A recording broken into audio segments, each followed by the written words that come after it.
Hi guys, ito yung part 2 ng buro na homemade na ginawa ko dito sa bahay.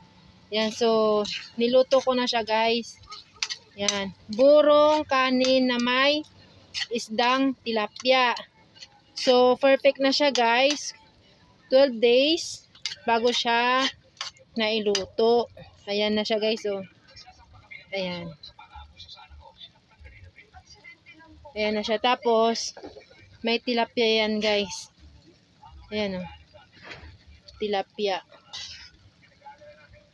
Huwag niyo pong kalimutan na mag-subscribe and like sa aking video. Maraming salamat guys. Ayan, so lalagyan ko po ng seasoning ng magic sarap para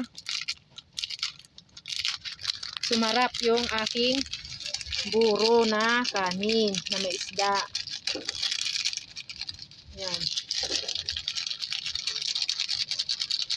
Tapos haluin lang siya guys. Ayan yung mga, yan, ito yung mga isda guys na tilapia na nilagay ko.